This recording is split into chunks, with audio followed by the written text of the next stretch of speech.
bienvenidos al resumen de Noticias Parlamentarias. Vamos a compartir con ustedes, como todas las tardes, un resumen de las noticias más importantes del día y también de la semana aquí en la Cámara Baja, en la Cámara de Diputados de la Nación Argentina. Y para empezar voy a dar la bienvenida a mi compañero José Mauro. ¿Cómo estás, José? Hola, Lu, ¿todo bien? ¿Todo bien? Muy bien.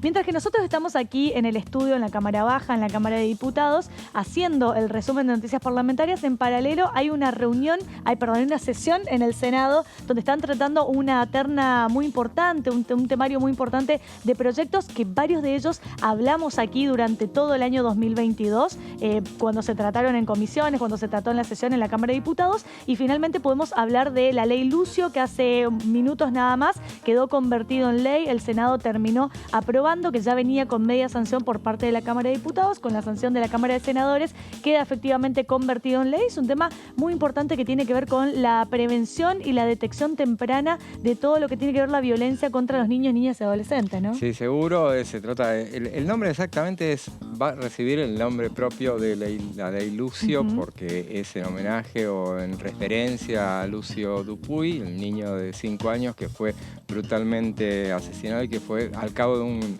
terrible calvario. Pero la norma se llama Plan Federal de Capacitación sobre Derechos de Niñas, Niños y Adolescentes, y bueno, finalmente se aprobó de manera unánime allá, como también había sido aprobado de manera unánime aquí, y bueno, atiende un poco las normas que se le deben dictar en los organismos públicos del Estado.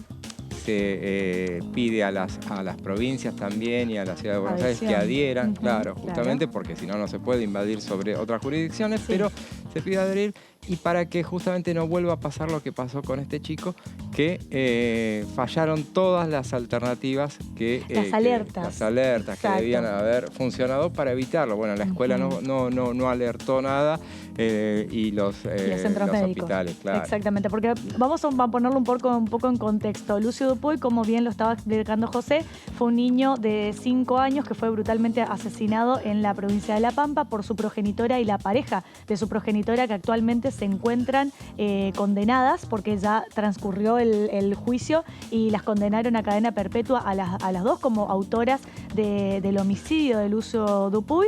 A raíz de ahí fue tanto la conmoción que generó esto en la sociedad por el impulso también que motivó la familia paterna de Lucio. Lucio tiene un padre biológico, el cual tenía problemas de patria potestad y de tenencia con la madre, esta cosa que se da a veces cuando uno tiene progenitores que están separados, ¿no? Que los chicos lastimosamente terminan quedando como rehenes en el medio de esta situación. La cuestión es que, por lo que se puede saber y se dio a conocer de la causa, la familia paterna había alertado innumerables veces a la justicia de que Lucio venía atravesando situaciones de maltrato. Y por esta cuestión de que es prácticamente imposible que la justicia le termine sacando la tenencia a una madre y se la dé al padre o al progenitor biológico, es algo que creo que es una alerta que tiene que llamar la atención en los juzgados, en los estrados judiciales también, porque no solamente por la simple condición de ser madre biológica, uno tiene que tener bajo cualquier circunstancia y cualquier situación la tenencia y la patria potestad del niño, niña o adolescente, cuando del otro lado están alertando, porque ese es el tema, que a la justicia se le alertó que Lucio venía atravesando situaciones de violencia, y también cómo falló el tema de la asistencia médica, porque por lo que se sabe y se dio a entender en el expediente judicial, Lucio también había tenido alrededor, no sé si 3 o 5 ingresos a los hospitales por estas lesiones que tenía, por estos golpes que tenía, y como los propios médicos y los propios personal de salud que trabaja dentro de las clínicas no hicieron la denuncia y la demanda correspondiente, porque recordemos que cuando hablamos de niños, niñas y adolescentes estamos hablando de un rango de la sociedad que es muy vulnerable, y que un niño de 5 años no puede defenderse por sí mismo. Entonces necesita que sea un adulto responsable el que alerte de la situación y sea el Estado quien toma intervención para efectivamente corroborar o no que ese niño o adolescente está sufriendo una situación de abuso, de violencia o de cualquiera sea la situación. Pero es una responsabilidad del Estado velar por los derechos de esos niños, niñas y adolescentes y darles esa protección.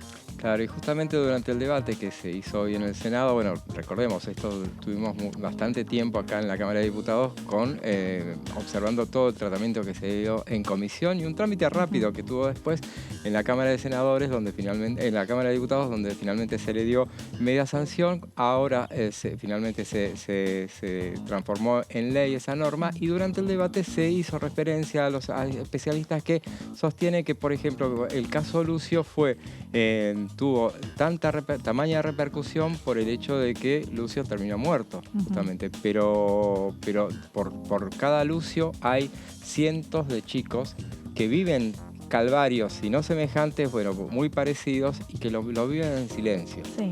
Que normalmente que tratan que finalmente sienten culpa porque aparte no saben qué hacer ante esas situaciones. Y bueno, en ese caso, y para eso es este plan de capacitación que representa el hecho de que todos los que deben alertar sobre esas situaciones, bueno, lo que no dice el niño o la niña adolescente, que lo puedan llegar a decir para que esto no vuelva a suceder. Exactamente, y es importante lo que decía José para seguir un poco la línea en la cual somos los adultos responsables quienes tenemos esa responsabilidad de alguna manera por vivir en una sociedad y estar bajo un ordenamiento jurídico, ¿sí?, de normas dentro del territorio nacional, quienes tenemos esa responsabilidad de alertar en el caso de este grupo vulnerable como son los niños, niñas y adolescentes que no tienen la capacidad progresiva para entender la situación, para comprender y poder defenderse, las herramientas para poder defenderse por sí mismos. Es por esto que el Estado, tanto en situaciones de violencia contra los niños, niños y adolescentes y también en los casos de violencia contra la mujer,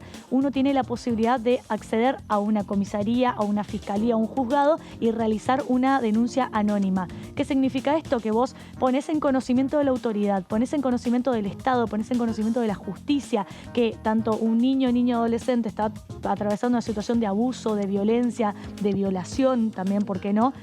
O lo mismo una mujer que está sufriendo una situación de maltrato, y podés denunciarlo y que tus datos como denunciante queden bajo reserva de identidad. Entonces, claro, esto te evita de alguna manera también que puedas decir que mucha gente diga yo no me quiero involucrar o no quiero intervenir porque después voy a tener problema o con la familia o con el entorno, que muchas veces pasan esas situaciones, claro, porque recordemos que después de que se dio a conocer el caso de Lucio, hubo un caso similar dentro de la misma escuela a la cual acudía Lucio y una maestra alertó a la autoridad. ¿Y qué pasó? Producto de que la madre de ese niño que se enteró que la maestra denunció, ¿qué hizo? Se fue a desquitar, o sea, la madre fue a desquitarse contra la maestra.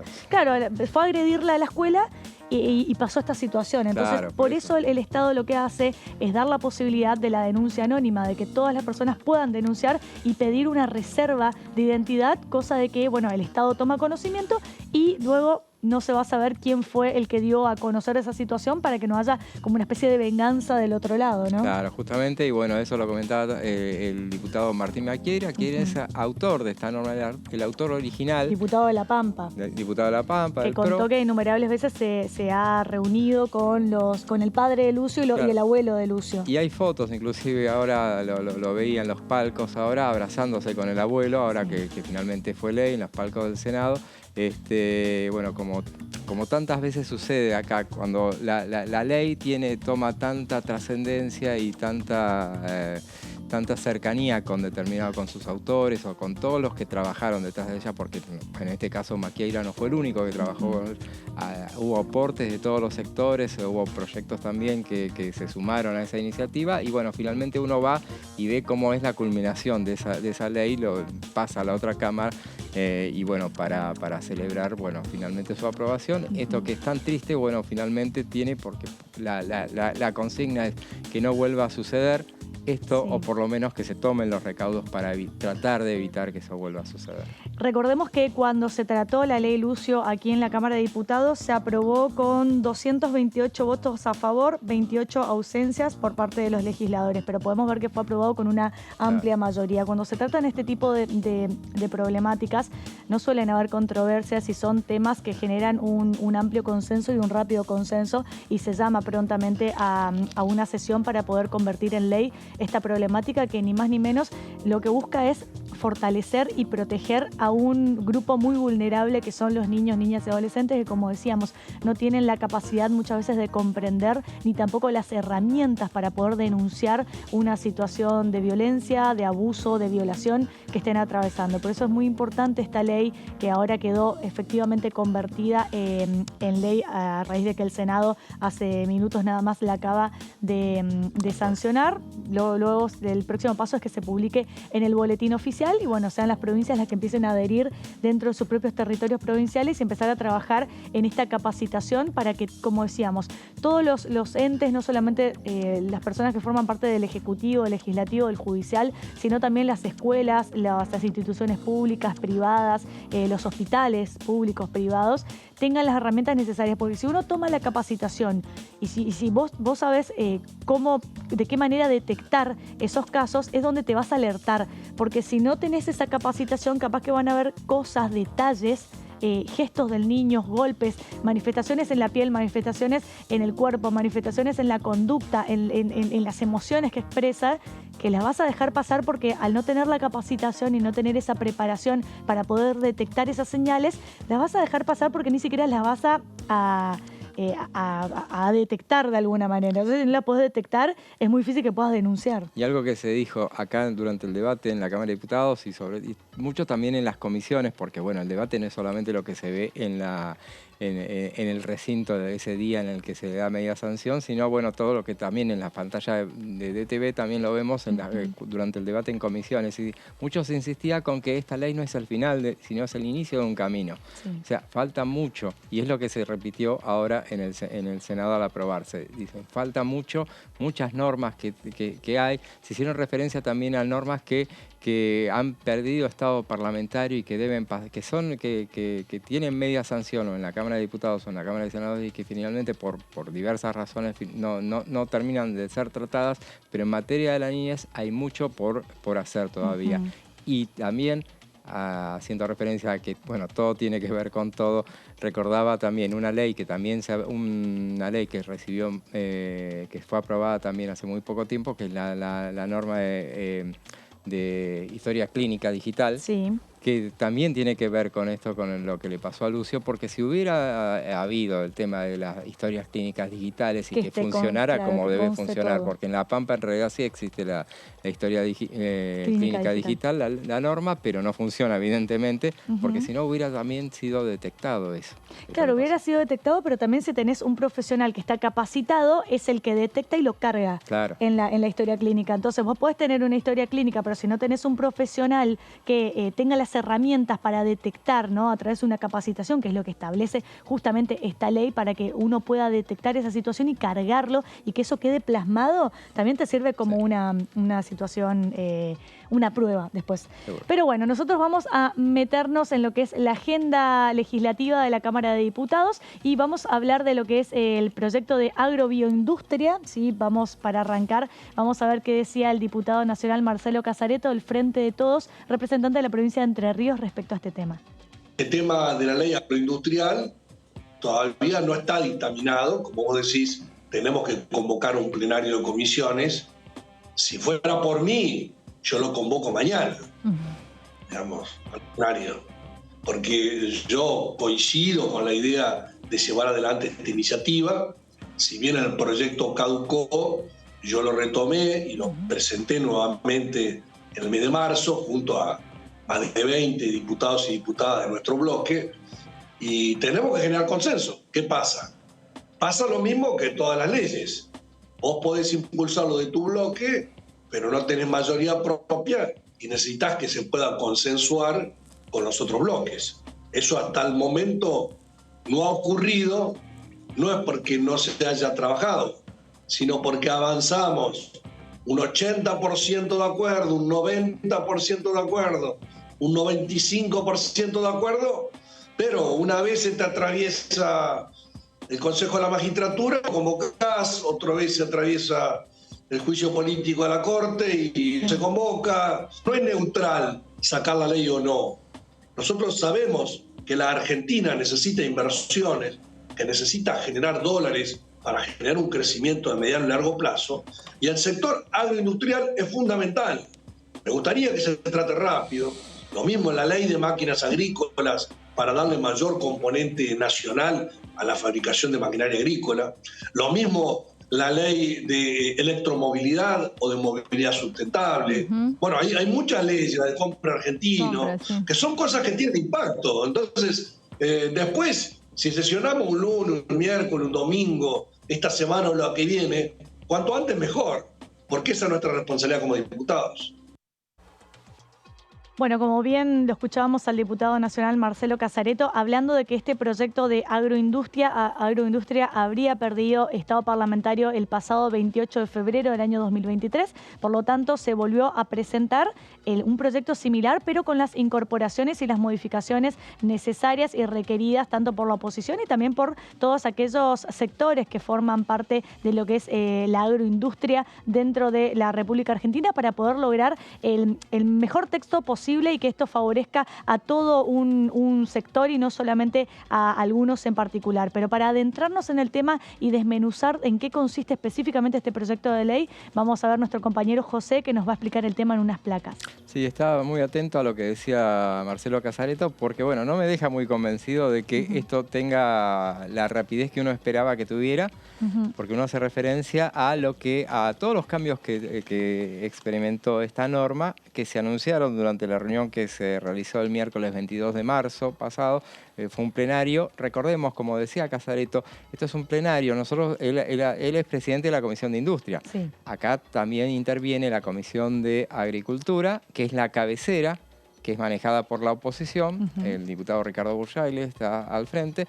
Y también participa Presupuesto y Hacienda. Sí. Entonces, para todas esas tres tiene que realizar un plenario donde va a salir el dictamen finalmente y para que finalmente desemboque en una sesión que para mí será la próxima sesión. Está escantado que tendría que ser esto. Sí. Pero si esto no tiene dictamen, entonces la próxima sesión para mí se va a demorar, por lo menos. Por el momento no tenemos en agenda que haya convocado un plenario de comisiones para que se pueda dictaminar sobre este proyecto. Pero ahora te pregunto, José, habíamos dicho que este proyecto perdió estado parlamentario y que se volvió a presentar un texto similar pero con algunas modificaciones. Si se logró incorporar las modificaciones que la oposición pedía dentro de ese proyecto, yo creo que no va a haber dificultades para lograr ese dictamen necesario y eventualmente tener el quórum necesario para tratarlo en el recinto y que efectivamente quede convertido en ley, ¿no? En teoría no debería haber, porque por lo menos el acuerdo, acá estaban, justamente mencionábamos al diputado Burjaile, y él estaba bastante de acuerdo. Él admite siempre que él originalmente en ese proyecto que se presentó en noviembre de 2021, sí, no estaba para nada de acuerdo, o por lo menos en un 90% de desacuerdo, y finalmente ahora está totalmente de acuerdo con las normas que todo lo que se le corrigió, porque cuando se representó este proyecto ahora pasado el 28 de febrero, introducía todos los cambios. O sea, no es que el proyecto caducó y chao, se tiró a la basura y después va a hacer otro. No, se siguió trabajando desde noviembre del 21 hasta marzo de 2023 finalmente. Este es el proyecto que sufrió todas las modificaciones, que tuvo todas las modificaciones. Claro, por eso hacía referencia a que el oficialismo en eso no se cerró con su propio proyecto original, claro, sino que se abrió, escuchó las opiniones de todos aquellos que integran este sector y las recomendaciones en qué se podría mejorar para ese proyecto legislativo y tratar de generar el mejor texto posible para poder así dictaminar y llevarlo al recinto, sino que hubo un consenso y hubo una predisposición por parte del oficialismo de incorporar las recomendaciones y las modificaciones que hacía tanto del sector privado como también la oposición, ¿no? Hasta el nombre se le cambió, se llama ahora Régimen de Fomento al Desarrollo Agroindustrial Federal, Inclusivo, Sustentable y Exportador. ¿Y te acordás cómo era el anterior? Alguna vez fue Desarrollo Agroindustrial. Ah, claro, más cortito. Después fue Agrobioindustrial. Sí. Y bueno, Le vamos a seguir llamando así agroindustrial porque esto es muy largo, ya me lo olvidé. Sí, es verdad. Así que ya está. Me encanta porque en todos los proyectos que se van modificando agregan la palabra sustentable, que es un poco lo que se viene también, todo lo que habla a partir de ahora, todos los proyectos que se traten de producción, de temas que tengan que ver con el medio ambiente, con los suelos, con la producción y demás, tiene que tener el componente de la sustentabilidad, que es utilizar las herramientas necesarias para que sean amigables con el ambiente, ¿no? Sí, y bueno, así se denomina el proyecto, que originalmente, como decíamos, se presentó en 2021, perdió estado parlamentario el 28 de febrero y ahora van a tratar de llevarlo al recinto con un consenso que se alcanzó a lo largo de 1 año y medio de debate, y ese consenso quedó representado en todas las modificaciones que se le han hecho y que han sido aceptadas. Veamos ahora otra placa, donde veremos que el texto original contaba con 15 artículos más los de forma y ahora fue ampliado a 22 artículos. Esas incluye todas las modificaciones. No vamos a recorrer los 22 artículos, pero vamos a ir a mencionar algunos de los que se fueron modificando. Por ejemplo, el artículo 2, todos se tocaron, ahí se tocó todo. Yo que iba tomando nota a medida que lo iban anunciando todo eso, decía, bueno, este no lo tocaron. No, todo. Tocaron absolutamente, todo. O sea, esos 15 artículos originales sufrieron modificaciones y encima agregaron más artículos. Y agregaron más, sí. El artículo 2, la vigencia original era hasta fines del 25, porque eso, obviamente, al dilatarse en el tiempo, tiene que extenderse esa cláusula, lógicamente. Por eso, claro. Las dilaciones que sufrió el proyecto llevaron a cambiar esa vigencia por 10 años con la posibilidad de ampliar los plazos más todavía. Sí. El artículo 3 después refiere a que a quienes pueden acogerse al régimen. No hubo cambios en líneas generales, pero a todos se le retocó algún texto. Pero en el último párrafo del tercero se puso énfasis en especial a las cadenas de valor de las economías regionales. Sí. Una de las cosas que se discutieron fue la creación de nuevos registros. Eso se desechó, argumentando que sería crear nuevas burocracias y por eso siempre decimos que se ampliaron los artículos, pero no más burocracia, que es lo que se trató de evitar. Repasemos un poco. Cuando hablan de burocracia, hace referencia a que el trámite sea lo menos engorroso posible, que sea de alguna manera un trámite de fácil acceso y que sirva para solucionar, no que te trabes en el tiempo porque tenés que atravesar un proceso muy burocrático, justamente muy rígido, muy engorroso.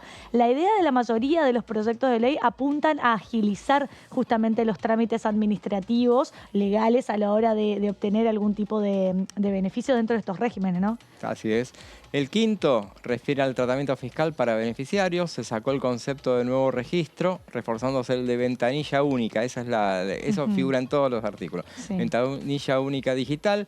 Además, y la importancia de que sea digital también. Para poder, hablamos de la agilización utilizando la tecnología. Y evitar burocracia. Además, se refuerza el concepto de invitar a las provincias, Ciudad de Buenos Aires y los municipios a dictar normas de promoción complementarias. Esto se da, de tal manera se dan beneficios nacionales por esta norma que podrán ser acompañados así por los distintos distritos. Veremos si eso sucede, si cada uno se avenga a hacer correcciones también. O sea, hay una parte, vemos que la norma nacional establece unas líneas generales, pero también a la hora de hablar de la promoción complementaria, habla de la facultad o la potestad que tendrían los municipios y las provincias para legislar en esa competencia para de alguna manera contemplar, ¿no? Completar el texto nacional en ese sentido. Así es, sí.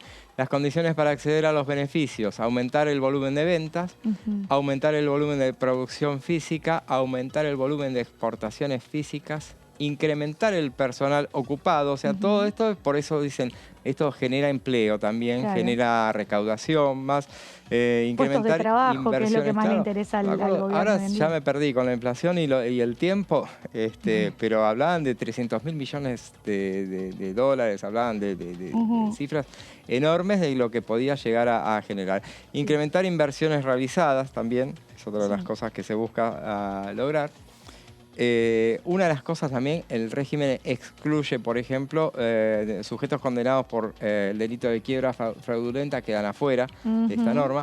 No tenía ese dato. Mirá qué interesante. Si vos si fuiste condenado por lo menos, recordemos, y como delito. ponerlo en contexto claro, si vos fuiste condenado en una quiebra fraudulenta, significa que vos de alguna manera induciste a la quiebra de esa empresa a través de medios fraudulentos, haciendo cosas raras, cosas turbias, por decirlo de alguna manera. Claro. La justicia te investigó y te condenó respecto a eso, porque no es lo mismo una empresa que va a la quiebra por situaciones externas que le exceden, ¿no? Por cuestiones de la economía, por cuestiones, no sé, del clima, que de repente como pasa ahora con la sequía, ¿no? Que de repente te afecta en tu producción y en el suelo y demás, sino de llegar a una quiebra fraudulenta porque hubo voluntad de alguna manera y malas maniobras de llevar a la quiebra a esa ahí situación. ya no entras en esto de ninguna manera y nunca. Es importante eso, porque eso de alguna manera sienta el precedente de la mala gestión y la mala conducta que tiene esa persona al haber sido condenada por ese delito. Si vos quebraste porque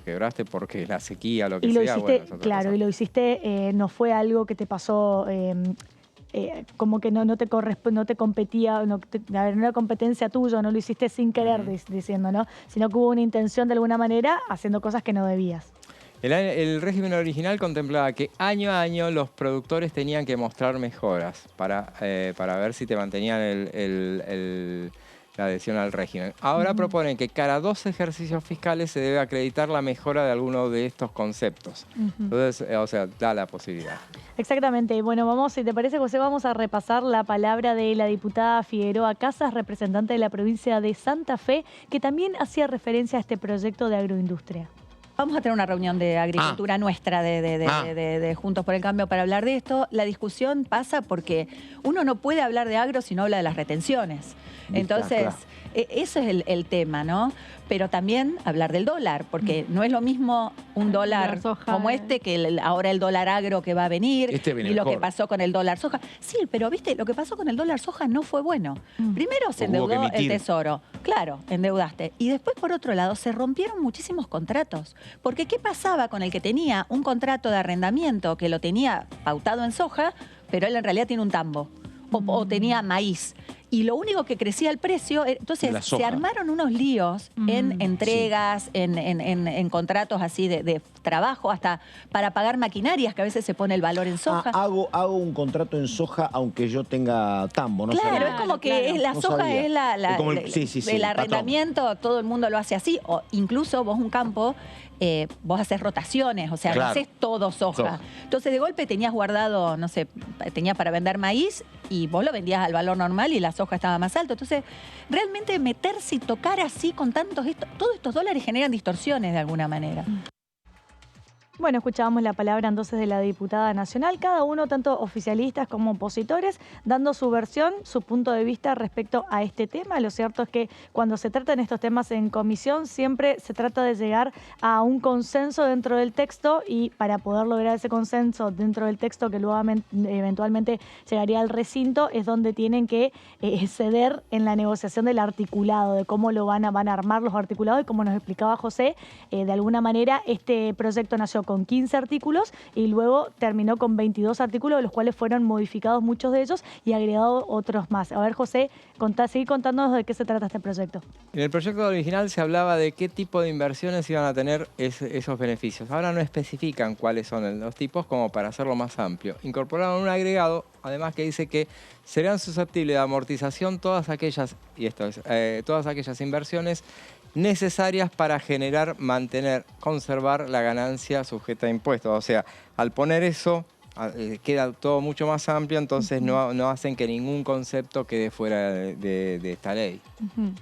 En otros incisos, ahora lo veremos, se agregan diversos tipos de inversiones, como así también beneficios para cuando hay inversiones en mejoras del predio agroindustrial, incluyendo o sea, te incitan a que vos hagas mejoras, contrates más gente, entonces todo lo que hagas y que sumes, entonces, bueno, te van a mantener el beneficio. Hay inversiones en Claro, a medida de cuanto más mano de obras das, construcción de viviendas, como dice ahí, establecimientos agroindustriales, más beneficios va a ir teniendo ese propio establecimiento, que seguramente van a ser beneficios que van a estar como controlados de alguna manera, ¿no? De pedir algún tipo de beneficio. Bueno, usted quiere este beneficio, demuéstrame que hizo tal cosa. Es un poco eso lo que va a suceder. Hay inversiones en mejoras del predio agroindustrial, por ejemplo, incluyendo la construcción de viviendas dentro del establecimiento agroindustrial destinadas al personal rural que trabaja en el mismo, porque esto es muy común, o sea, la gente no vive cerca, entonces le arman viviendas también que vivan dentro de... Estamos hablando de propiedades muy grandes. Recordemos que la gente que trabaja en esos sectores, esas fábricas, esas construcciones, están por lo general alejados de lo que son los centros urbanos. Entonces, para que la gente, seguramente que la mayoría de esa gente termina viviendo en pueblos aledaños, en pueblos que quedan cerca de esa fábrica, pero para evitar la cosa de ir y venir constantemente, la importancia de construir viviendas ahí para poder alojar a esos trabajadores, ¿no? Había un artículo también, este era el 8º, también hacía referencia al valor de la hacienda, por ejemplo, porque esto involucra todo el complejo agroindustrial, y se hablaba de se eliminaba la referencia al peso de la hacienda, se elimina. Y Burchay lo contó durante el plenario, que el proyecto decía que la Secretaría de Agricultura iba a determinar el peso de la faena que tenía que estar y que debía ser creciente, pero había animales que a partir de que pasaban de categoría perdían valor. Entonces no te puede decir la Secretaría de Hacienda que valen más cuando en realidad pasa lo contrario. Sí. Y además, de esa manera, si era la Secretaría de Industria la que tenía que establecer cuáles eran los valores de referencia, bueno, le quitas imprevisión, porque vos no sabés lo que después que te lo anticipen, que va a tener este valor, y después acá hay inflación, hay sequía, hay un montón de factores con la inestabilidad del contexto. Claro, si hablamos de inestabilidad, hablamos de Argentina, pero aparte hablamos de un sector que está atento a todas las condiciones climáticas o un montón de otros vaivenes. Y todos los factores externos que terminan condicionando o repercutiendo sobre esas cuestiones, ¿no? Y se agrega entonces un inciso que contempla las inversiones en construcciones e infraestructura, incorporando la categoría de MIPYMES, y otro sobre las condiciones laborales de los trabajadores, que también fue otro tema que se tuvo en consideración. Vamos a ver la siguiente. El artículo refiere a la promoción del empleo y tiene en cuenta que por los nuevos empleados que se incorporen a partir del régimen, hablar una reducción del 50% en las contribuciones patronales. Esto es para generar empleo a cargo del empleador por un periodo no inferior a 2 años. Que se puede elevar al 100% en el caso de micro, pequeñas y medianas empresas agropecuarias e industriales. Esto le interesa a la patronal, el 50% de la reducción no es un dato menor. Claro, obviamente. El 50%. Esto lo hizo gente que se nota que son productores. Además, acá si algo vos siempre tenés que darle un incentivo a ambas partes, al trabajador y también al empleador, para que pueda de alguna manera tomar y llevar esto a cabo, ¿no? Claro. Sí. Bueno, a ver, los artículos 15, ya llegamos al 15, faltan poquitos. 15, 16, 17 tienen que ver con la promoción de exportaciones con valor agregado, incluyen beneficios para las MIPYMES sin actividad exportadora que entran al régimen, van a tener una bonificación de las tasas por todos los trámites ante el Estado por las primeras 3 operaciones de exportación. Esto es para que empiecen a exportar ellos. Aquellos que intenten ganar un mercado tendrán un incentivo, y todo esto abona a algo que por algo el ministro de Economía dijo: este es el proyecto que más me interesa. Claro. Este es el primero que querría que se apruebe. El artículo 19, ya sobre el final, tiene que ver con la autoridad de aplicación, y el cambio tiene en cuenta las modificaciones ministeriales, porque ¿qué hubo? Una nueva ley, se modificó la ley de ministerios. El proyecto original hablaba de los ministerios de Agricultura y de Desarrollo Productivo. Ahora se habla del Ministerio de Economía, como autoridad de aplicación. Claro, y las secretarías de Agricultura y la Secretaría de Industria, que son las que tienen este tema. Sí. Y vamos al artículo 22, y este es el último. Es otro agregado que tiene que ver con el programa de compensación y estímulo creado por decreto en 2020 en base a la Ley de Solidaridad Productiva. Que se votó en diciembre de 2019, al principio ese combo de iniciativas que impulsó el flamante gobierno de Alberto Fernández por entonces. Era una compensación a pequeños productores que tenía vigencia hasta el 31 de diciembre de 2020, y ahora se plantea prorrogar un año más los beneficios. Bueno, perfecto, José. Impecable tu explicación. Un tema que seguramente vamos a seguir hablando dentro de todo el año 2023 hasta que esto finalmente quede convertido en ley. Y nosotros llegó el momento de hacer una pequeña tanda. Quédense con nosotros que en minutos nada más seguimos con más información parlamentaria.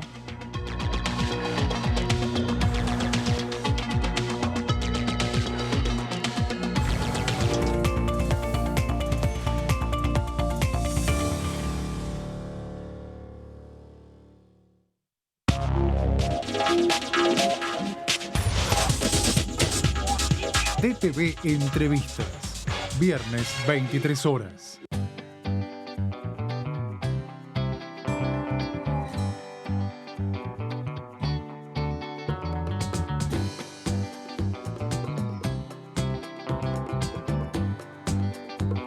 Para hacer visible y formalizar el trabajo en casas particulares, creamos el programa Registradas, generando empleo digno y de calidad.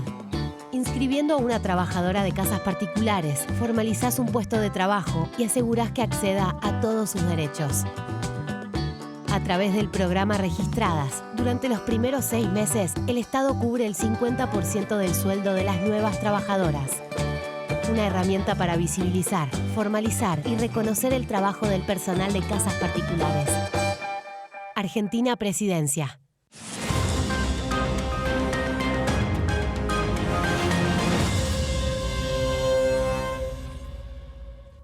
Cuando hagas una compra, paga como quieras, pero paga lo que es justo, porque ahora contás con Precios Justos, el compromiso que tomamos con supermercados y distribuidores de todo el país, para que más de 2.000 productos mantengan su precio por 4 meses y la previsibilidad de que otros 30.000 no superen el 4% de aumento mensual.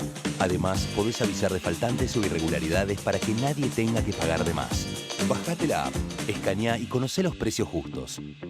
Primero la gente. Ministerio de Economía. Argentina Presidencia.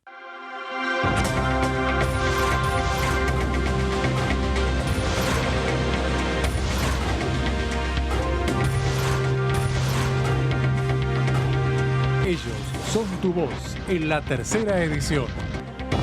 DTV, el periodismo en el Congreso.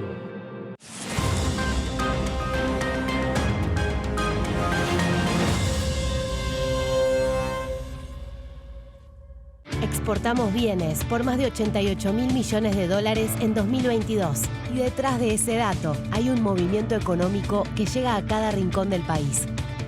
Primero la gente. Ministerio de Economía. Argentina Presidencia.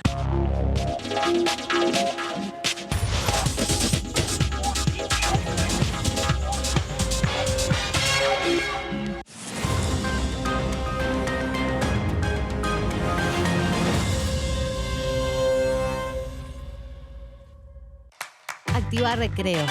Activa vacunas. Continúa la campaña contra el sarampión, rubiola, paperas y polio para niñas y niños de 13 meses a 4 años inclusive. Son 2 dosis adicionales, gratuitas y obligatorias, y son requisito para el ingreso escolar ciclo lectivo 2023. Acércate a cualquier vacunatorio u hospital público hasta el 31 de marzo. Más info en argentina.gov.ar/activa vacunas. Activa vacunas. Ministerio de Salud. Argentina Presidencia.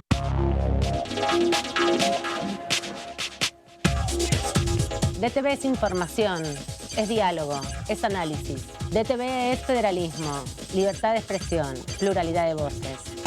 DTV es todo lo que un país en democracia tiene que ser. DTV es tu voz en el Congreso. Este 2023, seguí eligiéndonos. DTV, el periodismo en el Congreso.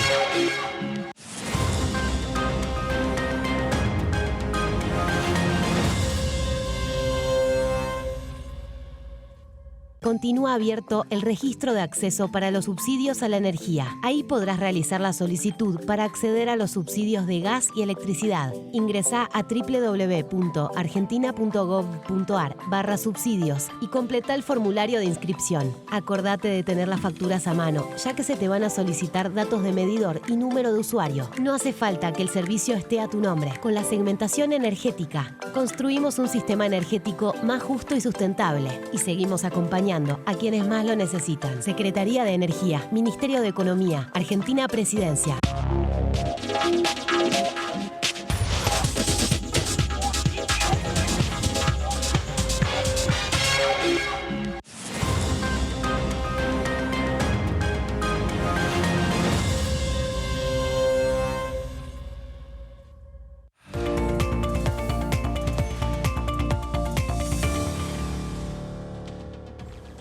Continuamos ahora sí con el resumen de noticias parlamentarias y al inicio del programa habíamos hablado de lo que estaba sucediendo en el Senado, que hay una sesión actualmente y podríamos ver o se empiezan a tirar fechas de cuándo posiblemente podría realizarse una sesión aquí dentro de la Cámara de Diputados. Lo cierto es que los legisladores y legisladoras empezaron a hablar sobre este tema, ¿sí? Sobre los posibles temas que se tratarían dentro de la Cámara de Diputados. José, ¿vos qué decís? ¿Qué tema, aparte de agroindustria, qué otro tema? ¿Será un temario acotado? ¿Será un temario extenso? ¿Qué decís? ¿Cómo lo ves? Siempre acotados van a ser cuando Sí, ¿no? lo que se pueda lograr para evitar hacer un combo, salvo al fin de año, cuando se pongan todas esas normas que merecen dictamen y que que no ameritan ningún debate.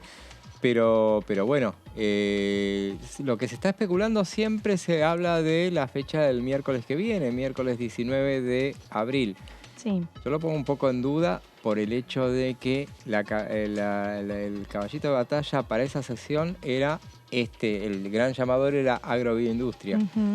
Ahora, después, como te decía, después de haberlo escuchado a Casareto, van a estar negociando. Necesita dictamen el proyecto, tranquilamente lo puede tener el martes que viene, un día antes, o bien sesionar el jueves y tenerlo el miércoles. El miércoles, la última vez que sesionó ese plenario, se reunió un miércoles.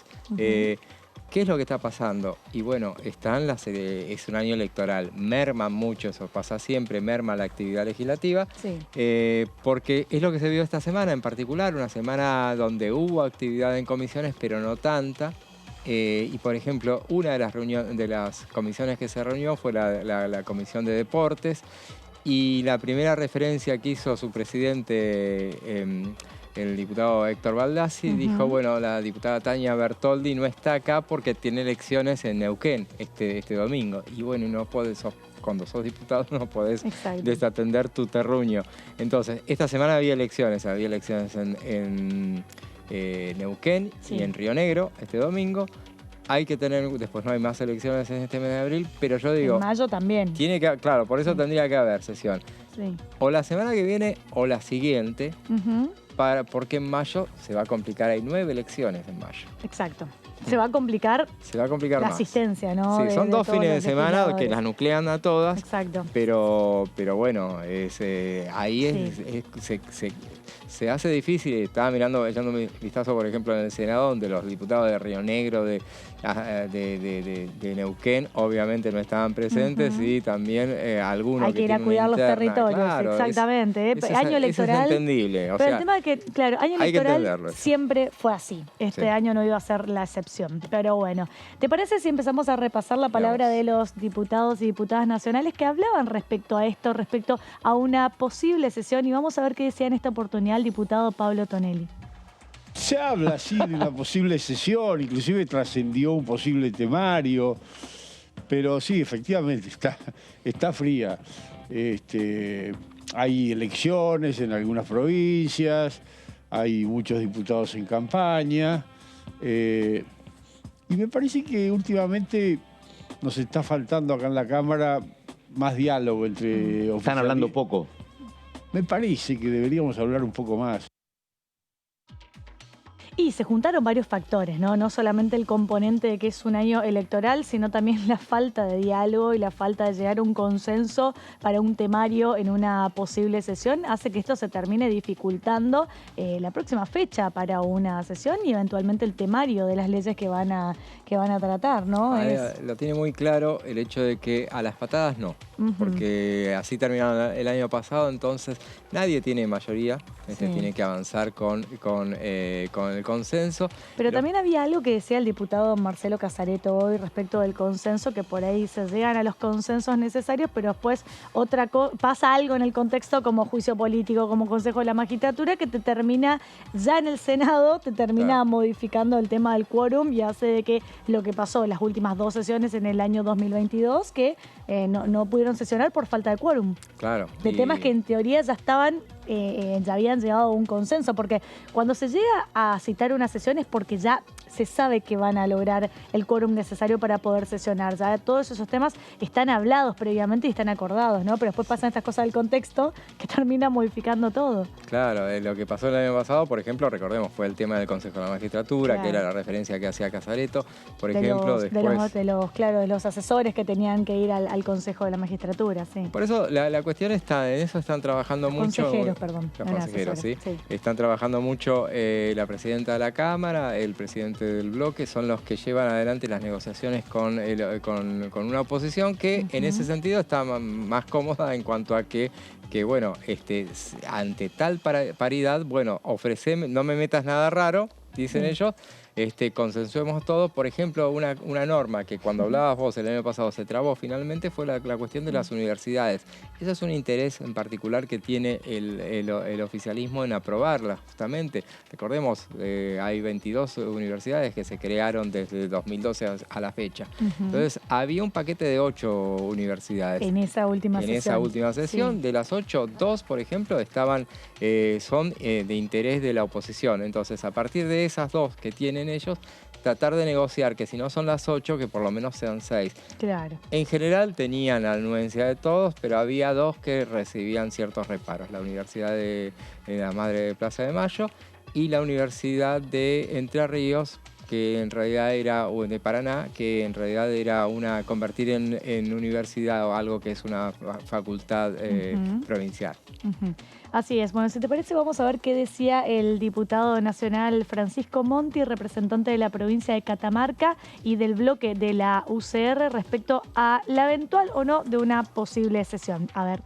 Cuando se realizan ese tipo de sondeos, más bien se llevan a cabo entre las autoridades de los bloques. Sí. Yo no estoy en la condición del bloque que integro.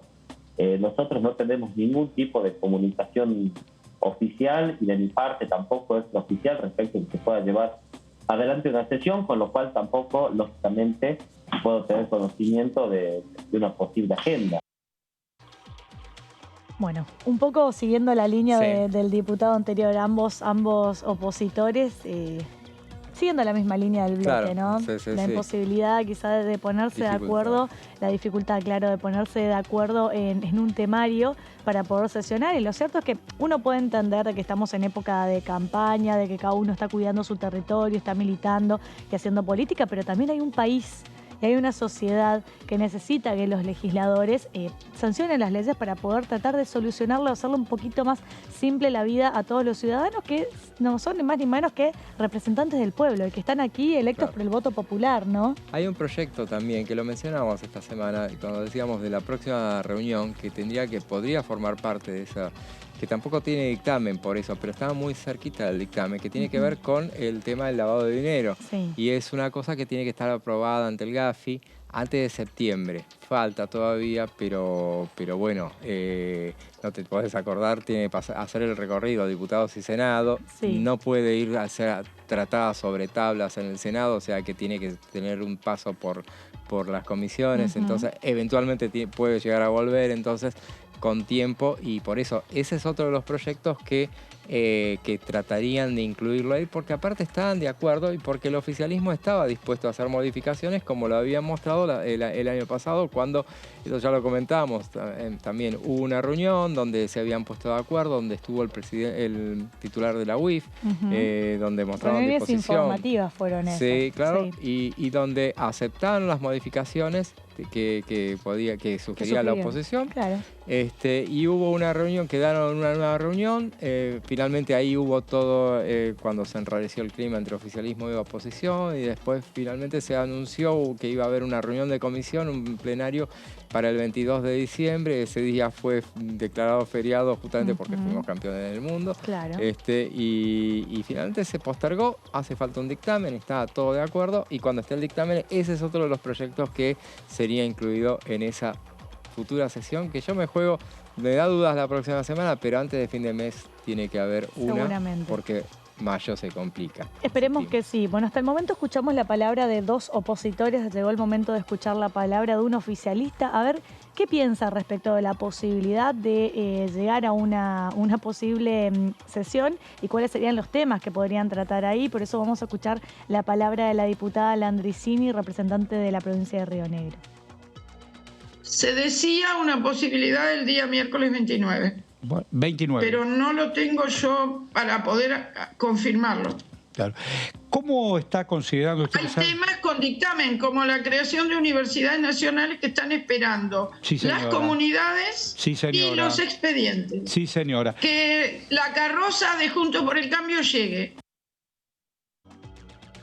Bueno, escuchábamos entonces la palabra de un oficialista, ¿no? De la diputada Landricini. Había tirado la fecha 29, para mí que se confundió era 19, ¿no? Mezcló las dos, 19 sí, seguramente. Sí. Y si no, eventualmente sería el miércoles 26. Claro, sí o sí tiene que ser un miércoles. Puede ser jueves. Puede ser. Y martes también. La última sesión fue martes. Pero viernes nunca, ni lunes ni viernes. No. Pero bueno, eso yo creo que por eso es lo que pasa es que tiene que armar un temario. Entonces, cuando uno vea, bueno, en el organigrama en la agenda que se cita ese plenario de agricultura, ganadería y presupuesto, entonces ahí sí, ya está arreglado. Eso es un indicador, ahí ya, claro, de que sería el tema que se metería en la próxima sesión. Claro, y porque ese es el llamador para la próxima sesión. Después hay un montón de otros proyectos. Lo que uno tampoco ve, que esta semana no hubo reuniones para emitir dictámenes, salvo sí uno de defensa para el ingreso y salida de tropas. Exactamente, claro, que eso incluso el día de ayer se reunió la comisión, ¿no? La Comisión de Defensa Nacional, donde tiene a su presidente, que preside la Comisión de Defensa, es el diputado Acef. Ahí tenemos como vicepresidenta primera a la diputada Carolina Propato y vicepresidente segundo al diputado Ricardo López Murphy. Recuerdo porque ayer yo tuve que hacer la cobertura, la previa de esa comisión, y también fue en un contexto diferente, porque antes de arrancar la comisión donde trataron este proyecto de declaración y resolución para el ingreso de tropas extranjeras y el egreso de las fuerzas nacionales en el marco de ejercicios combinados, ¿no? Es algo que se hace todos los años desde el año 2004, donde es el Congreso quien aprueba mediante una ley expresa que puedan ingresar tropas extranjeras y que nuestras fuerzas nacionales puedan salir a capacitarse y a realizar ciertos ejercicios para prepararse para una eventual un conflicto bélico. Dios quiera, nunca que nos toque, ¿no? Bueno, pero para estar capacitados. Y también estar capacitados para el tema de alguna catástrofe, ¿no? Catástrofes naturales, que haya alguna situación, que las tropas y las fuerzas siempre estén capacitadas y no por decir, bueno, vivimos en un país en democracia, ya los tiempos cambiaron, de relajarse, ¿no? Sí, claro, por supuesto. Y esas cosas, esos ejercicios comprenden desde septiembre, siempre, eso sucede siempre desde septiembre hasta agosto del año que viene. Sí. Entonces es una norma que tiene que ser aprobada, tiene que pasar por el recinto, ya tiene dictamen, o sea, eso va a estar incluido en la próxima sesión, eso seguro, porque salió esta semana. Entonces ahí tenés una comisión manejada por la oposición y que ya dejó servido un dictamen para integrar una próxima reunión de comisión. Recordemos también que esta semana se trató un tema que algunos lo incluían en una eventual próxima sesión, que era el tema de asistencia al paciente. Sí. De todas maneras, como también lo habíamos señalado acá, eran reuniones informativas, falta un dictamen. Seguramente ya me parece que la de esta semana fue la última informativa, sin duda en la próxima veremos cuando se convoca, habrá dictamen y también formará parte de una próxima sesión. Ya no digo que la próxima que sea la de este mes, pero bueno, próximamente va a ser ingresada en ese tema de incluir proyectos de esos que son bienvenidos, que tienen que ver con la salud y que son consensuales. Y bueno, ese es un proyecto que encima está suscrito por un opositor, un radical, Fabio Ketlas. Sí. Y también presentó un proyecto similar que también se va a acoplar y lo van a tratar de armar entre ambos, Mónica Macha. Exactamente. Ese no tenía que ver con la seguridad del paciente, ¿no? Es la atención la seguridad del paciente. La seguridad del paciente. Y la de las tecnologías. Ese es otro. Claro. No sé si viene de la mano, viene de la mano su debate, pero Pero no El sabemos si primero se que va van a a llegar es incluir ese. ambos, claro, dentro del próximo temario, ¿no? El primero, sí. Claro, y bueno, decía, ¿no? Cuando estábamos hablando del tema de la Comisión de Defensa Nacional, que tuvo una particularidad, porque cuando arrancó la Comisión de Defensa, antes de que inicie se pidió, estuvieron presentes aquí en el anexo los granaderos, hubieron 2 granaderos, y se pidió un minuto de silencio, se tocó una trompeta en homenaje a los veteranos de Malvinas y a los caídos en las guerras de Malvinas, que recordemos que fue el pasado 2 de abril, y que hubo un evento muy grande este año. Suele haber todos los años un evento grande en reconocimiento, pero este año me parece que no hubo. En Río Grande se hace habitualmente, que es la vigilia. Sí. La vigilia Pero aquí en la Cámara no hubo. Y tengamos en cuenta, al no haber habido sesión, claro, el 2 de abril, por eso se aprovechó hacerlo en la comisión directamente, porque, digamos, si hay sesión si hay sesión la semana que viene, seguramente va a ser incluido un homenaje. Exacto. Si no, se postergará. Exacto. Bueno, y nosotros llegamos al final del programa. Gracias a ustedes por acompañarnos como todas las tardes aquí en el resumen de Noticias Parlamentarias, y nos volvemos a encontrar mañana a las 18 horas para seguir compartiendo con ustedes toda la información de la Cámara Baja. Gracias, José. Nos vemos mañana. Adiós.